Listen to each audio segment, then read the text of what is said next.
feel like every other headline is how AI is stealing jobs. In Hollywood. And in Hollywood. I'm sure there will be certain segments of the film industry that will be in trouble. Or if you edit reels, the AI can do that now for you. But I think every filmmaker should be good at documentary. Right. Moving forward, seeing where the industry is going. It's a skill you have to have. It's a skill I think everyone should have in their back pocket. And it costs next to nothing. What does it cost? It costs you stopping talking and asking more questions.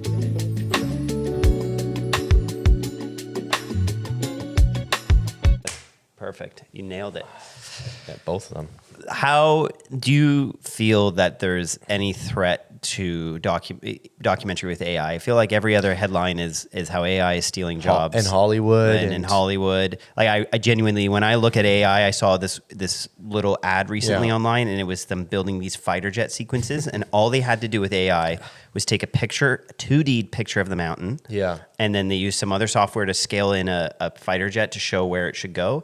They gave it to this AI software, and it built a scene that looked like it was the Top Gun. I'm sure there will be certain segments of the film industry that will be, in trouble. That said, I was just in Carbondale, Colorado last week. Muskie Man played at 5 Points, which is it's a really great adventure film festival. We had like 5 students from AOD play films there.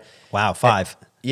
Wow. And there were 500 people in the theater all weekend. And I'm sitting there being like, documentary's not going anywhere. Like I don't see any world where AI replaces documentary. I see the complete contrary, that documentary will actually carve out a much different lane. That like what I think is happening is similar to when McDonald's came on the scene, right? And they could serve you a burger in less time. Yeah. Quality's great. And they are tasty, and they don't cost as much. It doesn't cost as much as other things. Like think about the similarities to AI: cost, time, quality. It's all the same kind of gauntlet. And it's like, well, what happened? Yeah, they blew up, and it's a big part of the industry. Do we only eat fast food though? No. And people have actually kind of realized it's not great for you. Yeah. Like there's something. I believe, this is my optimism, like I believe in deep down humans have a really good compass.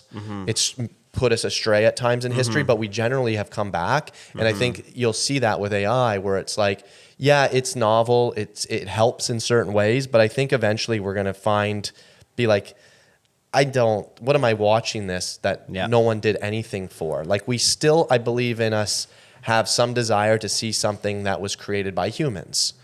I don't think and so what I think is going to probably end up happening is there'll be a segment of films and content which is completely AI driven, but there will be a long, there'll be a whole separate part. Like you have restaurants still, you have fine dining. Like they never go into New York City. Like they're, it's not. They're still there. Like restaurants are still there. There's Michelin star restaurants. There's classic kitchen restaurant. Like old home cooked meal restaurants. Like cooking is still.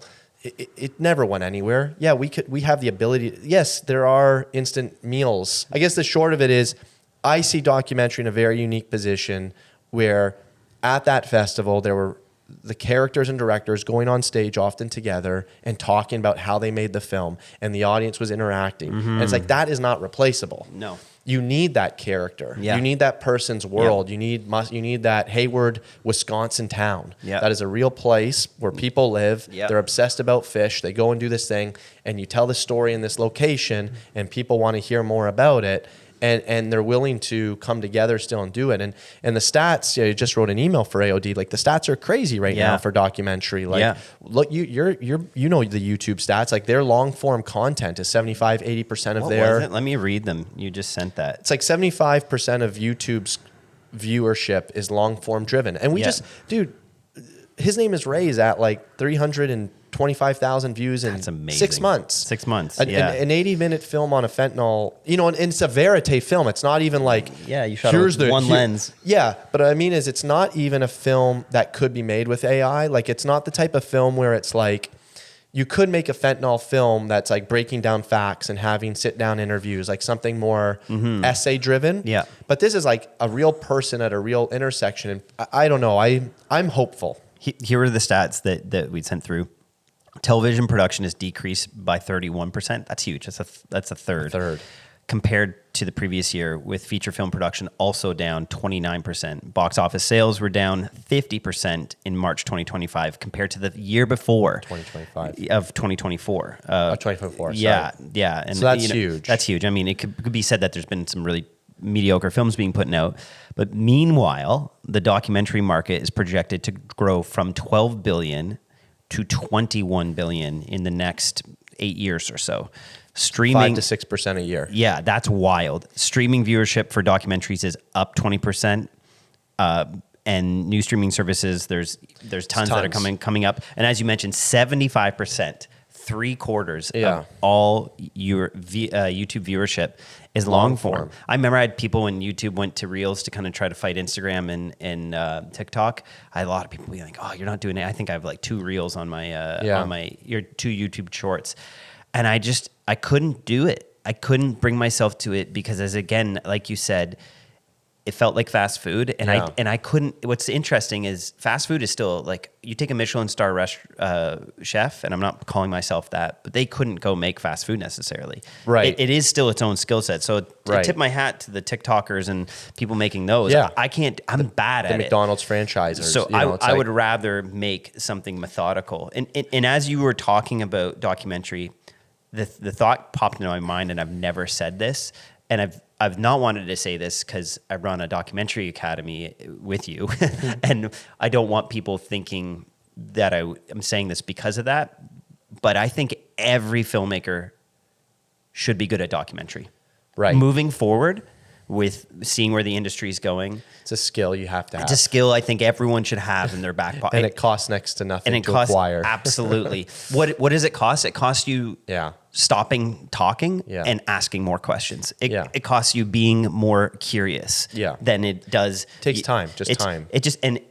Consistency. Yeah. And that's where I've with the CBum film, I've gotten upset with myself at times with how long it's taken. I wish it would be quicker, but I realized that this is just taking a different set of ingredients. Yeah. And consistency will always reward you in filmmaking. I truly mean consistency. You showing up on the set, eventually that gold moment's going to happen where they let down their guard and let you into their life more, or something. I think of one of my first films, Escarpment Surfers.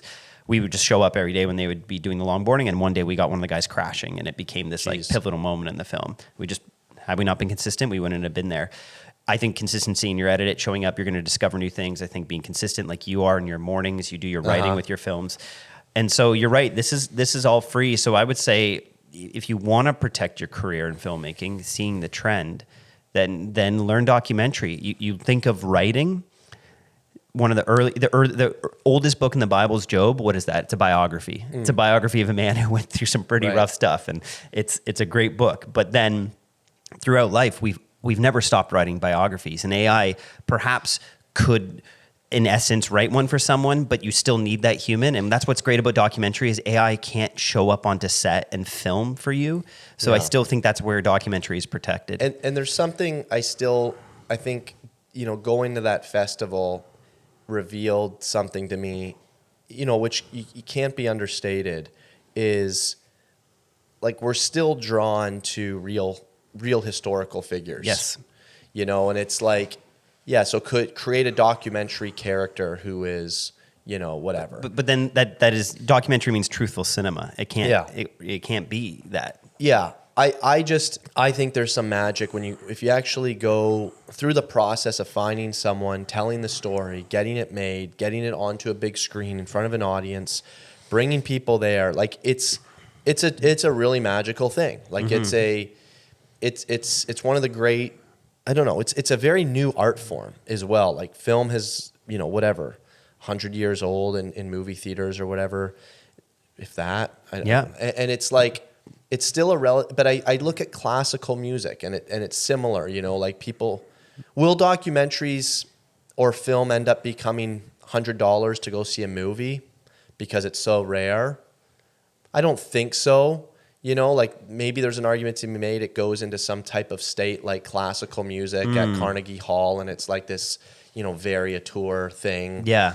But we already kind of see that, like things are shot on film and on IMAX, and it's like that kind of is already there. I think documentaries, what I love about it is they are big stories that are so small to execute. Like they don't require anybody but you and a camera. Like the scale is small, but the impact is huge. Yeah. And that's why, you can make them for next to nothing and still make some money from them. You can sell people will still show up. Like the big blockbusters are tricky because they cost a lot. You need, it's a business model. I don't view documentaries. I never have. Tad and I, we talked about this very early on our career making Transcend, was like, this is a terrible business model, making documentaries. And I think we tried to be very truthful to students in AOD. Like, that's not saying you can't get, we had a $100,000 budget for Muskie Man. And, we can get, there are budgets out there. You can sell to streamers. All that stuff exists, but you don't need it. No. Like you can make something meaningful and have it seen by people and feel very rewarded and go make your money doing different things. And that to me is what's so awesome about the art form, is like it doesn't require a huge acquisition for you to keep doing it. You can keep doing it if you love it. I bet you we do the one-day doc competition in Art of Documentary where people make the film in 24 hours. I bet you if you added up all the budgets, we probably had 600 films now made through that. We've done 500, 600 maybe, yeah. Out of all those films, I bet you've added up all the budgets, 600 original films about original people. It probably would be under 100K. Yeah. I'm guessing, because it would be like the food for all the crew. Yeah. Like, and that's, you can be like, well, that's exploitive. No, that was people making passion projects, stories they believed in. This is the challenge with money. Like, whatever, the love of money is the root of all evil type of thing. It's like, Hollywood, let's not kid ourselves. Like they are making a lot of money with these franchises, with some of these films. And I think AI has really challenged the business model. Yeah. Of Hollywood. I think that to me is what has been most revealing, and I don't see documentary in the same boat, except for maybe the docs that were made. I don't know. There's certain formulaic processes, but I think for the most part, people who are doing kind of character-driven, more traditional documentaries, they're going to be fine. You really scripted this short doc more than you've ever kind of done. Oh, yeah. That's a big question everyone has. You think documentaries, that's why we started AOD, is because most people just assumed that documentary was this excuse to go shoot whatever the heck you wanted and fix it in post, figure out the story in the edit. But it was really impressive. I remember you went out and shot this film, Muskie Man, and then suddenly, we went away to Christmas break, and when we came back, there was a film cut. I mean, that's partially because Eva is so fast at editing, but you weren't giving her a bunch of footage saying, hey, we got to figure this out. No. There's one scene, I think, in that film that I kind of told her, hey, we need to kind of manufacture a bit of some stuff here, but for the most part, it was like, here's this scene, here's this scene, here's the script, just follow the paper edit, more or less. But yeah, I think I'd been working with Derek for a while, seeing France, and seeing like the scripted world, and me spending all my life in the documentary world, just thinking like, why can't you combine these two a little bit? Yeah. And he had been doing the opposite. He had been, highly scripting his films and incorporating documentary elements into them by bringing in real people and, a little bit more improvisation and whatnot. So yeah, I think it was a bit of a two thing. It was a bit of a stylistic choice. Like, let's try something different after making a couple other docs where it was very, shoot and follow, verite, and just like, let's see where these characters take us and slowly start shaping it as we go. This was like, we have 8 days in total. Mm-hmm. That was a big thing too, just knowing like I only have 4 days with the guy at his house. I've got 4 days with him on his fishing trip. It's like, we're going to need to we can't spend 2 days following just aimlessly. Yeah. And so, it was a process of really talking with him at great length before we went there. You kind of, I find you don't actually stop the amount of production you do, you just shift it to pre-production, which to me is actually a more peaceful process. Yeah, it's definitely... There's less pressure. There's definitely less pressure during production. If you've done the pre-production. If you do it this way where you kind of map things out a little bit more, there's still, and I'm breaking this all down in our advanced course in AOD, like I'll show you the paper edit and we'll watch the film and you'll see like it did deviate. Like it wasn't exactly the same. I had scripted that the wife would be involved. We got there and she changed her mind, did not want to be involved. So it's like, okay, well, so it wasn't perfect alignment to a script. A lot changed, but for the most part, my producer Jackie and I, like, we had structured the shoot days based off the script, knowing we're going to go get his cortisol that's shot this day. We're going to go talk to his friend this day. We're going to go into town this day, based off of what we knew would work if we put all these things into the edit. You know, so it did make the shooting process a lot more fruitful. You know, like sometimes you go away on, if you're doing a verite shoot, as you know, with CBum, it's like, you could go away to Florida for 3 days and not sure if you come back with anything. It's like, if you go too much of that, and I had that case with Ray and Clear Sky, even Transformer, like days upon days of shooting never made it into the film. I know. And there's something to be said about that being part of a good doc, is like, you know, you have to bring a lot to overnighters it. I'm always talking about. They're like shot for a year for that 90-minute film. Right. And I'm sure that was a similar, more kind of shoot and follow type of doc. And, you know, let's kind of see where things go. And I think, frankly, that is where you will find the most magic. Yeah. I even after doing this with Muskie Man, it's like, it's not the best. It's nice. I enjoy it. People have received it well. The client loved it. It got into festivals. Like, it's done well. But, you know, if I'm being a critic of my own work, it's like, I know there's not as much magic there. Yeah, there's something missing. Yes. What's missing for me is really the spontaneity. Yeah. Like, you're not allowing opportunity for those real magical moments you get in docs. The raw moments where someone lets their guard down. Yeah. Or, yes, whether it's something they say, it's something they discover, it's someone they meet, whatever it is. It's like, that to me is like kind of the great part about documentary, is having the patience.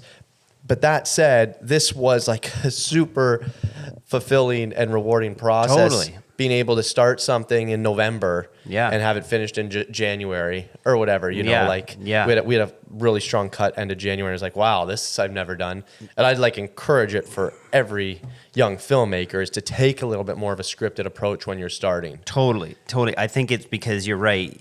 I would rather look at a project completed where I can say, oh, in the future, I would like some more spontaneity here, than to never get the project completed, you know? And we're right now in the CBum film, we have like a full 5 of us working around the clock on it. And that's because this was one of those films where all of our archival footage is just vlogging footage. Crazy. You know, it's not like a structured TV shoot where, like, if you're going to do a film about Michael Jordan, you have the games that happen. Yeah. And you have the commentary. You already have it all pretty much. You just have people set up the scenario. But yeah, I find that, you end up, there's less pre-production and more just post-production, and that's just you're editing it in post-production, and that's an interesting process. We had it all scripted out, but it was also one of those things where it was like we were filming life unfolding. You know, You had everything scripted out before. Yeah, I had general character arc of what I would think would happen. Then after we shot it, I had a second script I wrote out with what I knew in my head we had shot. Then I had a third script based on, like, you know, each time you're taking that script and improving it. And then the next version was, now that we have dialogue and we've gotten into the footage and we really know what it looks like, here's what we think it is. And then from there, the team has taken that script, and people like Tad have taken that last version with Lewis, and they've made that into our fourth version of the script, which is like, okay, based on that, now that we're actually in these scenes and playing them back, here's what it actually should feel like. Right. So it's this process of constantly culling and then being honest with yourself. I think the toughest thing I find is I want my first scripts that I've written to work, and then I have to admit sometimes that I'm like, okay, this is not where it's going. You know? And I mean, it's easy to do that with an edit, but there's something about when you write a script, you're like, no, like I finished a film on paper. Like, I want it to stay that way. Yeah. Because when you wrote it down, it just seems so magical in your mind, and you really have to admit when it isn't working. What's been the favorite part? Like, I find every film has to have a unique process, both with, you know, how it's put together, whether that's pre-production or how it's shot. Like, what's been the best part of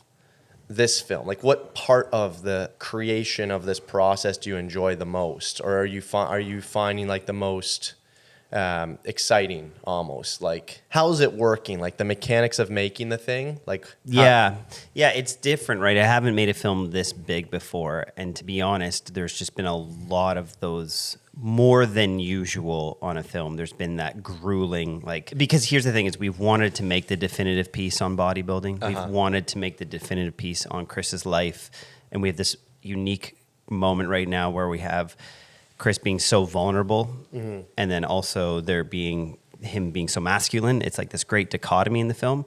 So it's been one of those things where you look at a lot of sports documentaries and they just kind of go from point A to point B, and every once in a while someone cries in an interview. And it's like, I've wanted to go further than that. So we've been really pushing through every hour of YouTube footage. You know, Tad and guys Graham and Lewis, they're all just have watched all of like pretty much every hour of his YouTube, like hundreds of hours.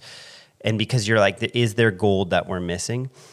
So for me, the solace has been every once in a while, I just have to, and it's been actually really helpful, is every once in a while, I just have to like get away from the script, get away from all of the rough cuts and rough assemblies and words on paper, and I find music that inspires me, and I just begin putting little moments together. And I did that this last week, and there was this huge eureka moment where I was like, oh, I'm seeing bodybuilding in a new light. Like I'm seeing it the way I've spoke about it, but I'm actually seeing it now, which is that it's this return to this Roman Greco era of when people would spend, you know, these kings and artists would spend their whole lives building sculptures around the human anatomy. And it was this art, you could call it a worship, but it was this interesting part of the human story where we want to show muscles and tendons, and we admire the human body. We're obsessed with it. And so I took some Philip Glass music and put it underneath some of the film, and I don't want to give away too much of it, but it was this like moment I was like, oh, this tone and this sound is actually opening up the film to connect to that era because it hasn't yet connected. And I've wanted it to have a deeper meaning than just guys on stage with oil, yelling. And because that's not what the division Chris is in is about, classic physique. It's more of like the art and the beauty. So the most enjoyable part has been sometimes it's like you got to get into the weeds. And I know I have to like lean in on the writing and stay on that. Like I've been writing the history of bodybuilding. And actually one of the ways I did that was really fun with the history of bodybuilding was instead of just writing a script about what people would say, I did a little bit of deep research with ChatGPT to find out what people have actually said about it. And then using those ideas from certain characters, I actually wrote out exactly what I would want people to say. And I know they're not going to say that in the interview, but it was a cool way to hear the history of the bodybuilding through interviews ahead of time and being like, does that feel right? Because if that does, I'm going to lead questions and people are going to say something way more interesting than I wrote. But that was a fun way that's kind of the way I used to script my docs back in the commercial era is agencies always wanted you to write out what people would say ahead of time. And it's so funny because you're like, well, I don't know if they'll actually say that. So I'm giving you a lot of things. It's been fun just to write out, like make it like a movie and write the script. But truly, you have to remind yourself where you found joy originally in filmmaking. And for me, that was connecting music to emotion, to images, to I love juxtaposition. Funny enough is I shot all real time, but then the last few shoots we've done, because we've had all the real time moments, these shoots haven't mattered to the actual real-time plot. I've been like, I'm going to shoot some slow motion. I haven't yet. And these scenes I've been building have really relied on the slow motion. And that's been interesting, how much that's actually helped, where before that, 98% of the film was real-time. So, yeah, I hope that answers your question, but I feel like just getting in and playing, having fun with the footage, because it's like a lot of post-production isn't fun. What do you find is like the North Star of when you get lost? Have you figured out, I'm sure at this point, like what's that thing you have to get back to that keeps the whole story grounded? Yeah, I just always have a statement for every film. Like I always have the question that I'm exploring. And so for me, for this film, it's always been how do you be the best but not become the worst? So that idea that all people who've achieved something great, there's been a huge amount of sacrifice. So, I think Chris Williamson said it in the teaser we cut that's not public yet, but he goes like, how much are you willing to sacrifice? And I think that's a very interesting question because I think about that in my life all the time where, I'd hope in the next few years, you become a dad, and that idea is what would you pursue things in your career. You pursue an idea of greatness. You pursue, you want art of documentary to look a certain way. You want your films to look a certain way. But I guess it's how do you define greatness? Because it's like greatness could also just be being a present father or having a simple life. So I find that question really interesting because at the end of I even think I get so existential when I'm working on a film like this. I'm like, oh man, this is gonna be 2 years of my life gone. And then so I have to always think like, what am I willing to sacrifice this? For me, there always needs to be some level of altruism and deeper meaning. What we've always said is like, we want our films to point to the heavens for people to ask bigger questions about their lives. So that's where I'm trying to look through. So when I come back to the film, I always want people, when they watch one of my movies, to ask questions about themselves. It's like what Ronaldo said in my film Rescate. He said, what did you do with your stay here on Earth or your visit to Earth? It's a really interesting, he's thinking of the afterlife. And I love that idea. It's like you visit Earth for a bit. And I think it's a really great question. You're stuck in this linear time, this chunk of time that is really insignificant compared to the length of the cosmos. So what are you doing with that? And I think that's what this film is exploring in some ways. And it's so interesting to do it with the vehicle of a body because bodies decay. We all, I've hurt my back. I've been away from the gym for 2 months and I went in and it's like you do one set of chest exercises and you're like, oh, I feel weak. And so there's this interesting dichotomy in the film that we're exploring of people building muscles to be modern day statues, but those don't last. But statues do. Yeah.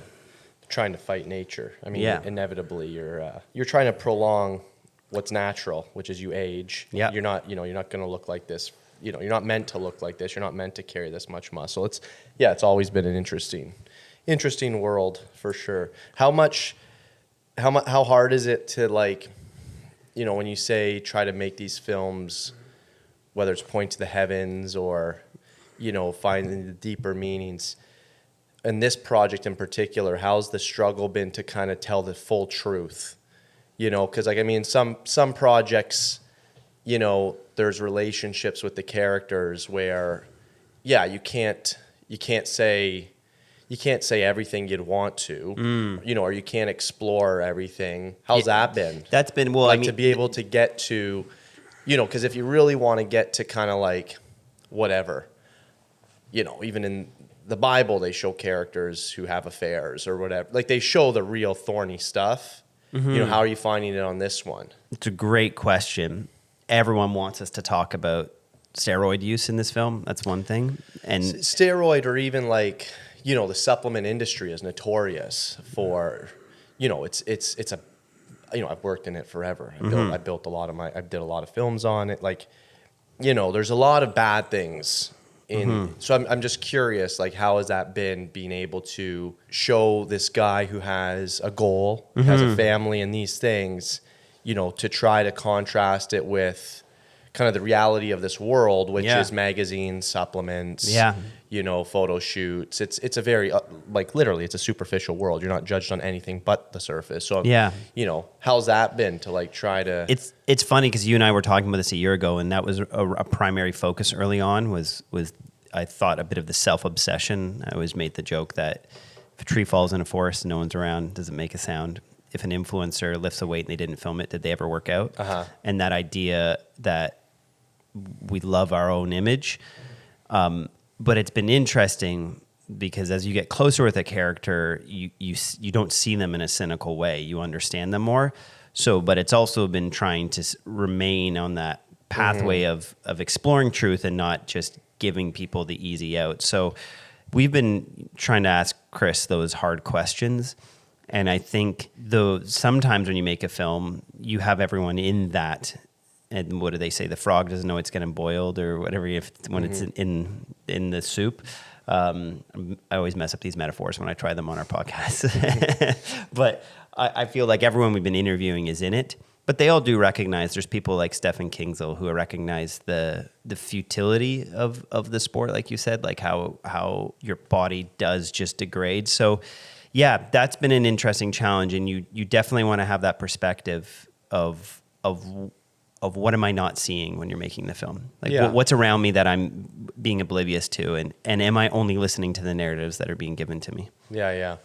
How do you approach that? For me, every project's different. Like it completely depends on the conversations I've had with the character and whether I have a free reign to explore everything or not. You know, so for Muskie Man, I mean, that was a recent one. He's been married 3 times and, you know, has a 4th partner right now. And I just decided not to even include it. I think it would have given the film even extra depth, but it just, for me, for this one, it almost took away from the story. Like it's only a 25-minute film or something. And it was just like too much almost to get into, to add another layer of complication to this guy's obsession. And it was just like, we weren't hearing from the wives. We weren't getting their perspective. So I'm like, let's just leave it out, you know? So that said, in Transformer, you know, there was controversial conversations with me and the character where Janae was saying, whatever, some swear words, some words when she watched the first cut asked to be removed. And it was just like, can we take this out? Like, this doesn't look, a guy shouldn't say this about a girl. I was just lifting weights with my buddies and like I was caught up in the moment. I'm like, that's the point. Like, I mean, I hear what you're saying, but we really should keep it in because I bet the buddies who watch this film, like my brothers and people who don't maybe hang around trans communities, are going to resonate with this more. And so for that one, it was like we kept a lot more in. But with that said, I think I'd have to go back and look at the agreement. I don't know if there was something by the lawyers with Janae, whether we could talk about her drug use or not. It's not in there. It's somewhat implied in a podcast clip.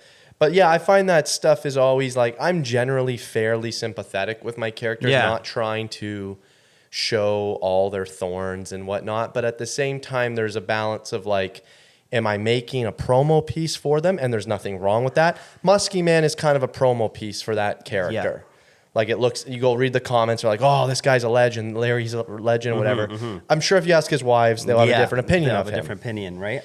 So I wasn't making the definitive Larry Ramsell piece. I was making Muskie Man. Yeah. It's a film. And you know, and I think when I kind of sit down and think about what I'm making, what is this really? It's more freeing and liberating knowing like I'm not having to make a definitive biopic on this guy that if someone in 100 years wanted to learn about Larry Ramsell, they're going to watch Muskie Man. You know, it's like you'll get some points from that, but I'm not getting, I'm okay not getting like fully, this is a weird word, exploitative, but I don't mean that in a bad way, or revealing. Like I'm not trying to reveal all aspects of him, even if he's willing to share them. I mean, it's not like things I'm getting from behind his back. It's things he's willing to talk about. I was just, you know, so I think each project for me is very different. And I think all filmmakers need to think about that. Like, because I've been criticized by some of my mentors, not criticized, a couple people that I've worked with really closely being like, oh, you tend to show people in a really positive light. Like, you know, your films are often very hopeful and like they feel good. And it's like, yeah, you know, and so that's partly how I've been brought up. Like that's how I kind of view the world very optimistically. Like I see people generally optimistic. Like, you know, you can ask my wife if there's like a war going on. I often try to see like, yeah, you know, but hopefully, like I'm always trying to be hopeful. And I think I see characters like that. But it's also been a good challenge to be like, are you making something equally as biased? Like that isn't as truthful, but you're not making something truthful by doing that.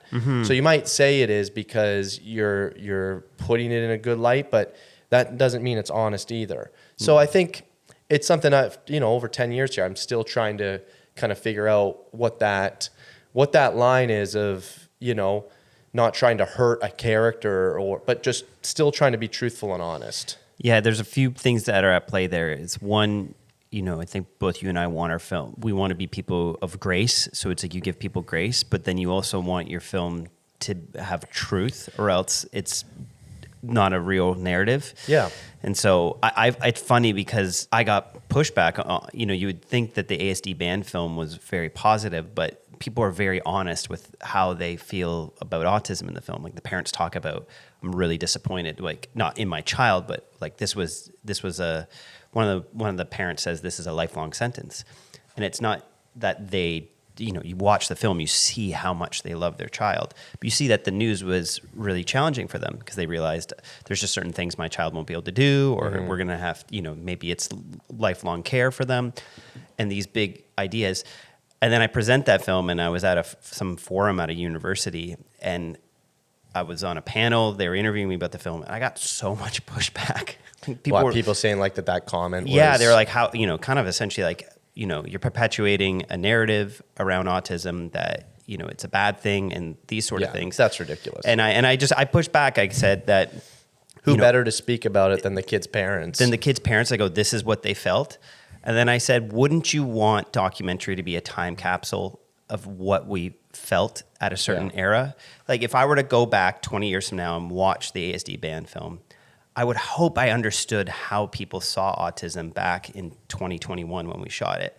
Where if I tried to get ahead of the narrative of what we're supposed to be saying right now about it, then we would never understand who we were and where we've come from. So I just told them, it sounds like you wanted me to have the parents say something different, but this is what they said. I hate that expression, this is my truth, because then it makes truth relative, but that is truthfully how they felt.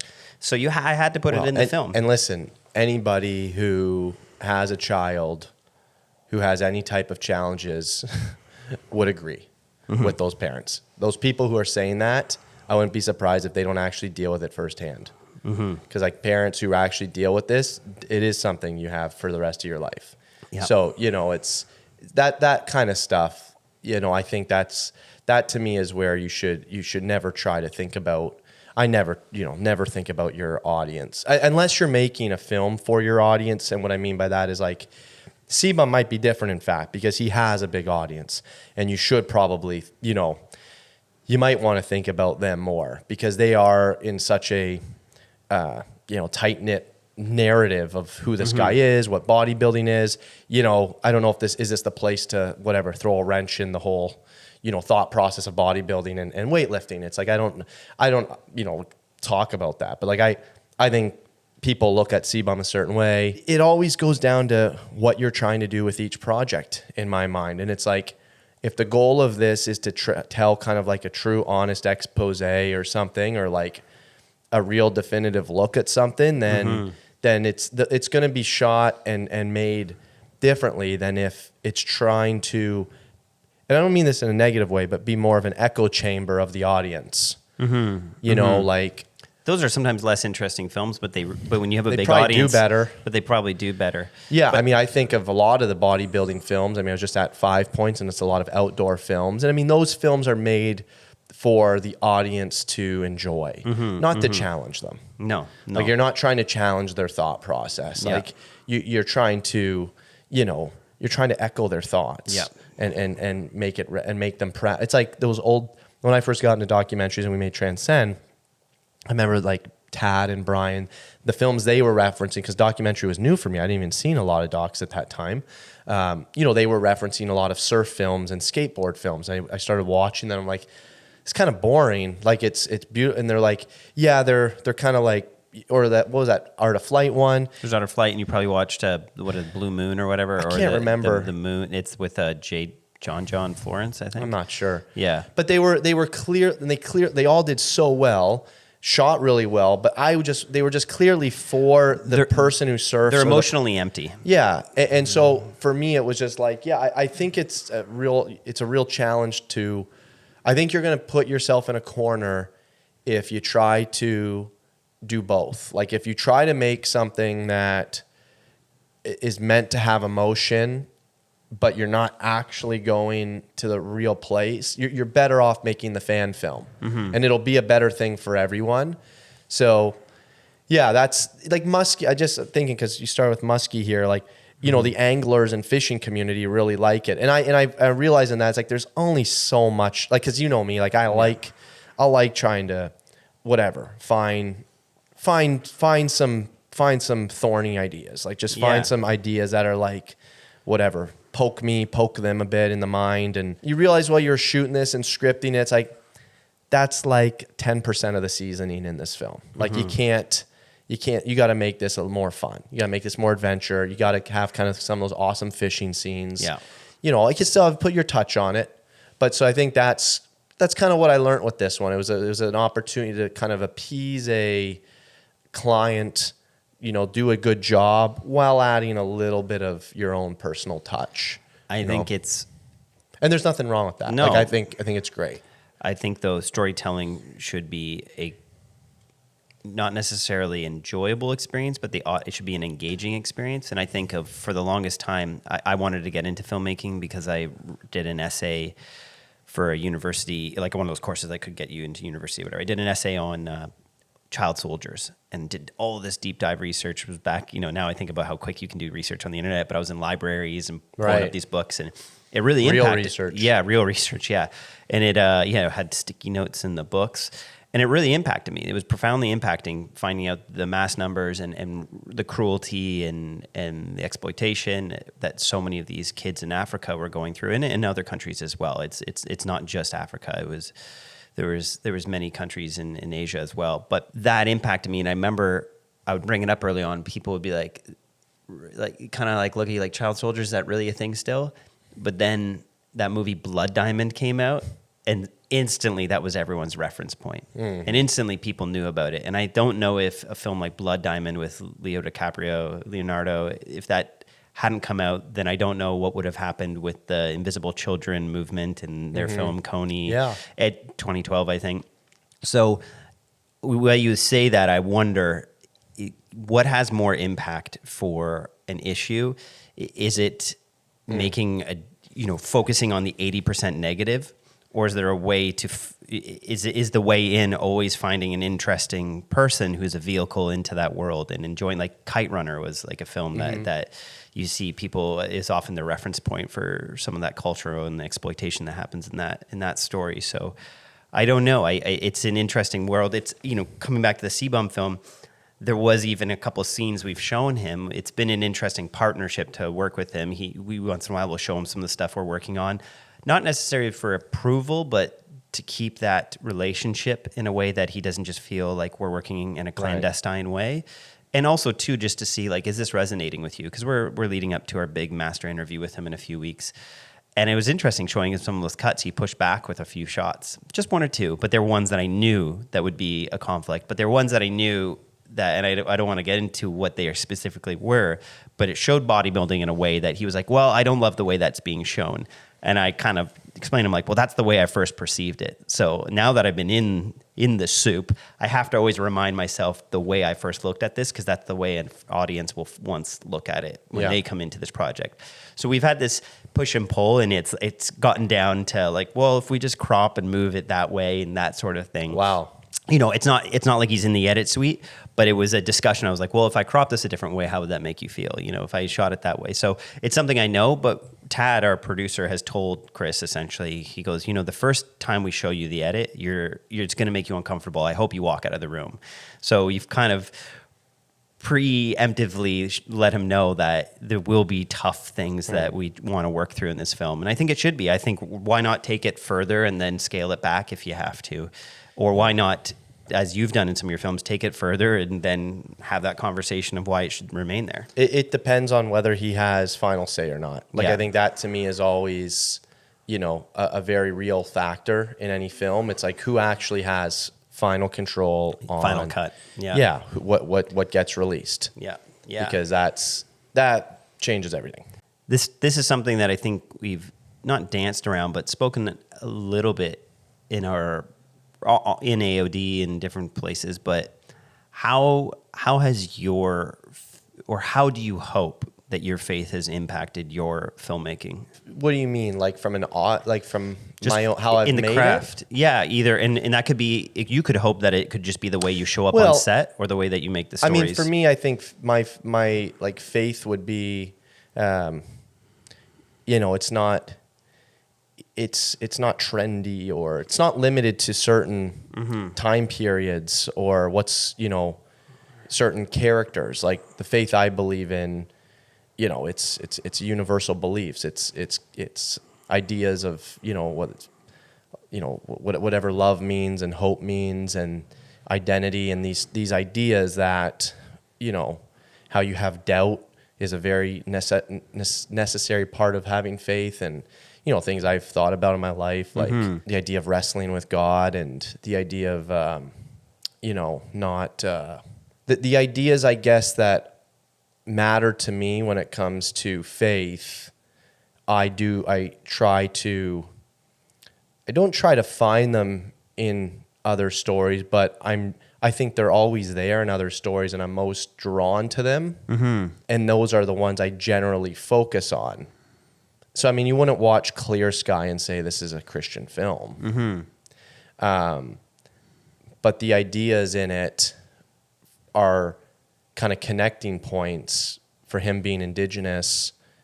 You know, we have different belief systems, but like I find there's themes and commonalities in where he is and where I am, and that's kind of where they connect is in the story somehow. And you could, so yeah, I mean, I guess for me, like I'm always just trying to make things that are honest for the character, but honest for me too.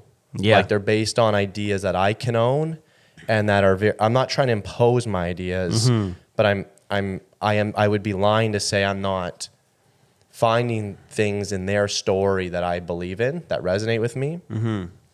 And I think, I guess by doing so, yeah, you could watch these films and have conversations. I don't like thinking about that. I guess I'm just proud of when I watch some of these films that may not be super well shot or super well cut from a long time ago. I'm still proud that I focused on certain ideas and themes that I still think matter. Yeah. So it's the bigger themes that you've wanted to wrestle with that you find influence your films. Yeah, I guess it's like you meet a character who's different from you. Yeah, the themes, the story, even the storylines though. Like for in Clear Sky, for instance, it's forgiveness. Forgiving his mother, who he kind of, I don't want to use the word hated more than anyone, but had kind of the hardest feelings towards than almost anyone else in the world, and having to find a way to forgive her. It's like, well, that's an idea I can make my kind of focal point or North Star of the film. Mm-hmm. So yeah, whether it's themes or storylines, plot points, it's like those things to me are always what I'm trying to look for, because I just find when you get into the dog days of these edits and these films, it's like you need something that you can really own. Like you need a kind of an anchor that, I don't know, goes to your core as much as it goes to theirs. Mm-hmm. And when you have that, I think that's where you can actually get through these things a lot easier, and hopefully it's good too. Yeah, I find for your films and some of mine as well, we love to work with characters who we have to kind of search to find that commonality. It's not very obvious right off the front. Like Clear Sky, he was put into the adoption system. He's Indigenous. It's like Ray, he is a heroin addict, on fentanyl crisis. It's these, Janae making a transition in their gender. It's like, these are not people that, from the surface, you would necessarily immediately say like, oh, Mike has the same lived experience. Right. But I think that's one thing. Yeah, I would say we both, but I find that you really appreciate with documentary. Yeah, I mean, it's like a relationship. It's like there's got to be something that you connect with. Yeah. So with Ray, yeah, sure, it's not fentanyl, and it's not even sailing. Yeah. But for me, it's his precarious. It's his whimsical view of the world was very similar to mine. Like I grew up like that, like just kind of. Every day's an adventure. Beautiful day. Like people joke, like Michael, we'll go outside and I'll just, No, my favorite thing is whenever we travel, and I make this joke. I told some people in the back of a car once, and I was like, wait, watch this. If there's anything nice, we were in Pittsburgh for the CBum film. I said, watch this. Mike's going to like something about this city and then talk about living here. And sure enough, we came shop or something? We came by, there was like one coffee shop in this pretty like derelict neighborhood. You're like, wow, that's a nice coffee shop. You're like, they got nice bridges here. You're like, Pittsburgh's pretty cool. I could see myself living there. There were bridges too? There was bridges. If I saw a bridge in a coffee shop, I'd be like, this city's great. Yeah, that's enough inspiration for me on bad days of life. I love that. Yeah. I love that. Well, that was Ray too. It's just like his girlfriend's nagging on him and just reaming him out. And just like, she does make some good points though. And I just love being with him, because I think as different as we were in a lot of ways, I just saw a lot of myself in him, in his childness, like just that kind of, an innocent way of looking at the world. Weird thing to say. So I think, the lesson, or it's like for any filmmakers, it's like you have to find something. Yeah. Like whether we talk about all those other things like passion, you know, the character has passion. They have to have something they're looking for, these wants, this journey they're going on. But ultimately for me, that stuff could still be there, but I still need some type of connection with them. Whatever that is. Yeah. Like, so I think that's something I'm starting to resonate with. It doesn't mean you have to like them. This character I just did, like he was a hard guy. He's an older guy, hard to get along with at times, I'll admit. Yeah. But there were parts of his life and story that I really resonated with. So I think that's the thing I've learned is, you know, you need to have some reason to get married. You can't have no reason. Yeah, you yeah, know? yeah. And there's got to be something decently strong that you could build the foundation off of. Yeah, or else it's going to be a pretty miserable, yeah. And I think you can find that with most characters. I get very existential with the process of filmmaking, and the thing I keep thinking of is, did I enjoy making this? And why I think that's so important is when we chase the views and you chase the algorithm, you end up making a lot of content you don't enjoy, and you have one life, you have one career, and if the only guiding principle is some level of perceived success that AI has told you, because the algorithm is AI now, it's telling you what works, what doesn't. I appreciated that we've preached to people to find films they're passionate about, because I think the fulfillment of creating something you enjoy with people you enjoy, not to say that every moment you're going to enjoy. There's parts of the CBum film I'm working on right now that I hate, but I have found that I've allowed my personal preference and enjoyment be the guiding factor in some of the decisions. Right. And that is important to me, because then I will enjoy the film. And if you're going to dedicate your life to this craft, to this art, you have to enjoy it. And I think there's just too much emphasis on the algorithm and on views. And selling the thing. Like, Yeah. I guess that's something just to be mindful of new filmmakers coming into the industry is your film might end up on YouTube. Yeah. You know, and I think that's something I talk a lot to our advanced students about in AOD is like during feedback hours, we're trying to figure out distribution plans. We're like, yeah, you could take it to, you know, regional broadcasters, national broadcasters. We could look at, you know, festivals to try to get the distributors. We can look at all this stuff, but just so you know, will you be okay in the end if this ends up on YouTube? Yeah.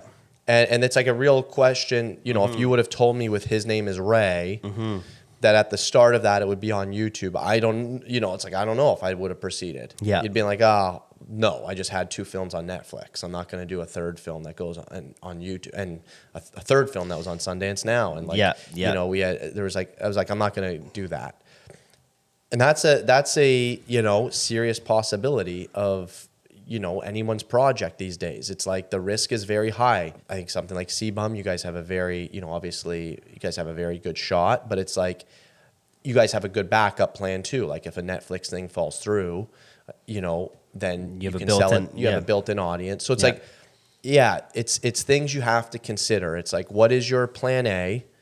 If that doesn't work, are you okay with plan B? If plan B doesn't work, are you okay with plan C? Yep. And it's like, if you're good with that, then go do it. You know, don't, you know, but I think people just need to know plan A might not always work, but that does not mean the film is a failure by any means. No. I got Muskie, full circle, I got Muskie Man because someone watched His Name is Ray. There you go. One of the producers at Cassette, big agency in Canada, they said, we saw His Name is Ray on YouTube. Yeah. Would they have seen, would I have gotten that extra $100K budget if I didn't put on YouTube, if it was on Netflix? Probably not. So interesting. We're going to have the producer Jackie come in today for Muskie Man. Yeah. And for all of our courses, you're doing different breakdowns. Yeah. What's one thing you think will surprise people? Because you're going to be talking in both our courses. You're going to do like advanced about how you found the story, and then also how you scripted it. What's one thing, giving a little preview for those lessons for our students, is what's one thing you think would surprise people about your guys' process on this project? I think the scripting, we talked about a little bit, but I do think seeing how I went about communicating with him to come up with some scene ideas and concept, like kind of. Did you show him, or how much? Talked it through. I mean, talked it through. Yeah, he doesn't have Skype, so it's like we just did phone calls and kind of talked him. He's not looking at boards and a deck. No, I'm just like, you know, what's the place, Bob's Dogs, where you eat lunch? What does it look like? You know, and then he's talking to me and it's just like, okay, cool. What time do you go there? Okay. What would you, so, you know, like, I think seeing that process is going to be really helpful for people just to see how I went about spending those extra few hours on phone calls to get a good script allowed us to shoot this whole thing in, I say 8 days, but really when we were on the fishing trip, they only caught the thing in a day. So I mean, whatever. And it was the 11th hour, like the final hour. So you know, we shot a lot in a very little, and I think anyone wanting to do like a solid short doc, seeing that process and seeing kind of where the film stuck to the script and where it deviated will be super helpful. Yeah, I think overshooting can kill a film. Like we've said, if you have the patience and the process and the team, you can discover. But having the point A to point B to point C, and then allowing yourself to. Well, we didn't talk about that. I mean, when you mentioned it earlier, there was a fast turnaround on this. Like we finished that final shoot in Montreal was mid-December. Basically, talked to Eva, the editor, before Christmas break, but she didn't start until like just before New Year's. Like we had to have the rough cut by, I think, third week of January. Yeah. And so it was like, you could not have done that if you went out and shot 12 hours a day. Yeah. Right. So it was like, and this is something Jackie and I will probably talk about when we record the videos, but she was like, should we shoot this? I'm like, no, not shooting it. Like it wasn't the type of film where I wanted to explore things because I just knew once you get to the edit, that's going to become a problem. So I just stuck, maybe you lose one or two little things, but you got the thing done and feels good. So I think that's, again, a lot of parameters come into place. When's the deliverable? You know, what's the length? What's your how much? Do you have an assistant editor? All that stuff. So that was the CBum film. We just had a long workouts. Tad, our producer, was like, we should just record the entire workout. And I initially was like, no, that's boring. But it allowed us to have conversations that otherwise wouldn't have transpired with Chris. But nearing the end of his workouts, like once we had filmed enough of them, I'm saying like later in the process, I just was like, hey, I got to go shoot some stuff that I know I'm going to use in the film. Like if we're going to talk about him pushing himself to the limit, like I need to no mics, like, you know, like just my shotgun. I need to go get a shot of him actually working out and not a second camera cross shooting, that sort of thing. And I think, if you're going to just go full verities, I think you do still need someone who's like, okay, I know I'm going to use this shot. And it's funny, I did this reel for Music Bed from the Music Bed camp, and it was so easy to make only because I only asked one question. All my interviews with everyone was like 3 minutes long, and I actually, even ahead of time, decided the few shots of B-roll I wanted, and then allowed some inspiration come through. But I just wrote out, I was like, oh, it'd be nice to have this kind of shot. It'd be nice to see someone walking down a hallway. It'd be nice to just get a little bit of coverage. It's not like this is some magnificent story, but having that, then when I went to the edit, I made it in an hour. Like it was just like bang, bang, bang. It all fell into place, and I haven't really reordered it because I already had listened to the music and played in my head. So there's a time and a place for that, and that can make it very effective. But I do, even for commercials, which are you say you shoot to the boards, one of the best piece of advice I got from a director ahead of me was shoot to the boards, but give yourself 20% of the day. We work with your AD, and don't let the agency always know this, but give 20% of your day to just creative freedom. Right. And that's where you do discover stuff that you're on set, someone else has a new perspective, or the light's hitting the room a certain way, or your character's warmed up. You have to leave some creative freedom, or else then you shot to the boards. Yeah, that's great. Mike, this is great. If people are watching this, I think this is releasing during our rush week, hopefully. Yeah. So if you're listening to this, we have free workshops all week. All the AOD courses are on sale right now. And we've just launched our new course, CinePath Pro, which is the complete guide to becoming a full-time DP. That's breaking down all that stuff you don't talk about. Yeah. You can get so obsessed with the technical, but there is relationships and networking, professional development, how to reach out and contact people. So check that out, theartofdocumentary.com. If you're in AOD, you'll get to join these conversations. We do them every month live with our students, doing our industry expert calls, and we bring in amazing people from around the world who are doing amazing things, Academy Award-winning directors, amazing cinematographers, producers. So thank you for watching this. Just get out there and get shooting. And if you're a filmmaker, this is your sign. You should know documentary. Awesome. See it.